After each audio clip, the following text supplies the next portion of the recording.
আপনারা জানেন জননেতা জনাব তারেক রহমান ইতিমধ্যে আমাদের দেশে এসে পৌঁছেছেন দীর্ঘ 17 বছর পর। তো আগামীকালকে তিনি ঢাকা বিশ্ববিদ্যালয়ের পাশে শহীদ ওসমান হাদির কবর জিয়ারত করতে আসবেন। তো জননেতার এই আগমন উপলক্ষে বাংলাদেশি চারুশিল্পী সংসদ তার যেই এই ছবি সংবলিত এই ব্যানারগুলো টানাচ্ছে, তাকে মূলত শিল্পীদের পক্ষ থেকে শুভেচ্ছা এবং অভিনন্দন জানানোর জন্য এই ব্যানারগুলো টানানো হচ্ছে। ওই পাশে একটা বড় ব্যানার রয়েছে বাংলাদেশি চারুশিল্পী সংসদের পক্ষ থেকে।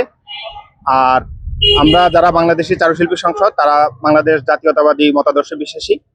আমরা শিল্পের পক্ষ থেকে, আপনি জানেন জনাব তারেক রহমান ইতিমধ্যে তার কয়েকটি ভাষণে বলেছেন যে বাংলাদেশের মানুষকে একটি সুস্থ, সুন্দর এবং স্বাভাবিক গণতান্ত্রিক প্রক্রিয়ার মধ্যে দিয়ে যেতে হলে শিল্প, সংস্কৃতি, ইতিহাস এবং সাংস্কৃতিক যেই চর্চা সেটা অব্যাহত রাখতে হবে। সুতরাং বাংলাদেশি চারুশিল্পী সংসদ সেই মতাদর্শ লালন করার মাধ্যমে জননেতা তারেক রহমানকে স্বাগত জানানোর জন্য এই শিল্প উদ্যোগটি গ্রহণ করেছে।